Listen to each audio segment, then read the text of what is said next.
ఈరోజు చిలకడ దుంప పచ్చిపులుసు చేస్తున్నాను. చిలకడ దుంప పచ్చిపులుసు.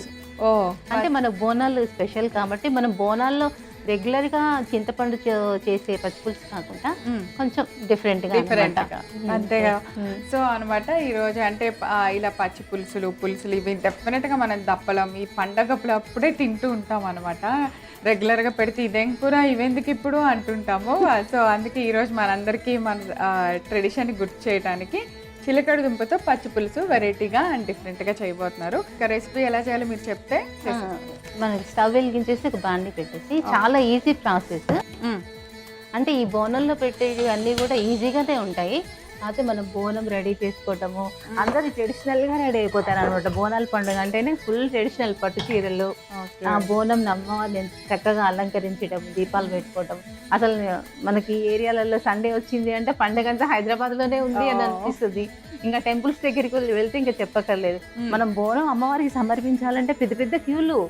అలా అసలు ఎంత ఓపికగా బోనాలు తల మీద పెట్టుకొని ఎంత ఓపికగా నిలబడతారంటే అమ్మవారి ఆ శక్తి ఇస్తుందేమో అని అనిపిస్తుంది అనమాట. అవును. అంటే మామూలుగా మనం పచ్చిపులుసు అంటే చింతపండు రసంతో ఎక్కువగా చేసుకుంటుంటాం కదా. అయితే నేను మామిడికాయ రసంతో చేస్తాను. పచ్చి మామిడికాయని నేను ఇలా గ్రైండ్ చేశాను. ఇది ఉడికించి గ్రైండ్ చేసి లేదు, నార్మల్ ఇప్పుడు ఉడికిద్దాం.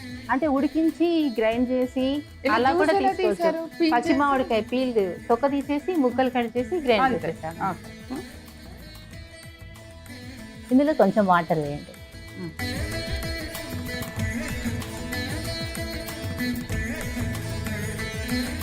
అది కొద్దిగా మరగనిద్దాం. ఎందుకంటే మామిడికాయ కాబట్టి కొద్దిగా వేడి చేస్తున్నాం అనమాట. నార్మల్గా చింతపండు అయితే నానబెట్టి రసం తీసేసి అలాగే చేసేస్తాము.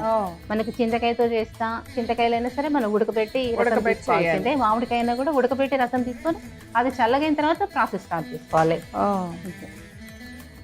పచ్చి మామిడికాయ ఉడకపెట్టి చేసుకోవచ్చు. అది ఉడకపెట్టి చల్లగైన తర్వాత మళ్ళీ మొత్తం గుజ్జు తీసి కొంచెం టైం ప్రాసెస్ అవుతుంది అనమాట. వీళ్ళైతే చాలా ఈజీగా ప్రిపేర్ చేసుకోవచ్చు.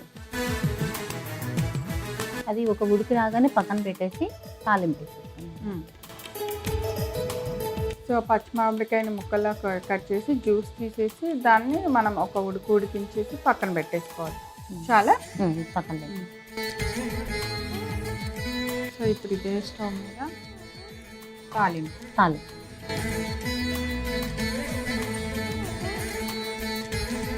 పచ్చి పులుసులో తాలింపే కదా మెయిన్. అసలు టేస్ట్ ఉండదు. చిలకడ దుంపలు మీరు మామూలుగా ఉడికించేసి ముక్కలు చేశాను.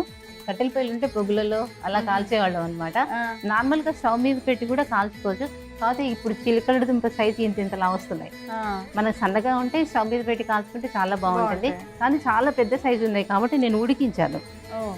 ఉడికించి ఇలా ముక్కలు కట్టాను. అలా ముక్కలుగానే ఉంటాయి. ముక్కలు కొన్ని స్మాష్ చేసి వేసుకోవచ్చు. ముక్కలుగా ఇష్టం ఉన్న వాళ్ళు ముక్కలుగా వేసుకోవచ్చు. ఇది తాలింపులో ఎండుమిరపకాయ ముక్కలు, తాలింపు గింజలు,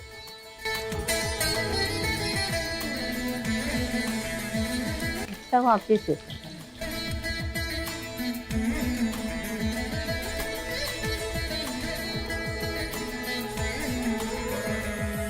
ఇంత వేడిగా అంటే పచ్చిపులుసు అన్నాం కాబట్టి కొంచెం చల్లగైన దాంట్లోనే వేసుకోవాలి.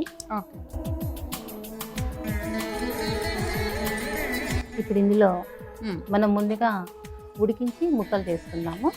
చిలకడ దుంప ముక్కలు వేస్తున్నాం. ఉప్పు, పసుపు, అది బెల్లం పొడి, ఉల్లిపాయ ముక్కలు, పచ్చిమిర్చి ముక్కలు,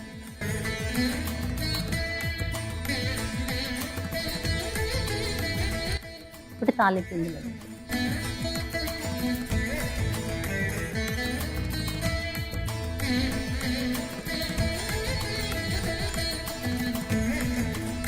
సో అయిపోయినట్టే చిలకడ దుంపల పచ్చి పులుసు. ఒక బౌల్లోకి తీసుకున్నావా?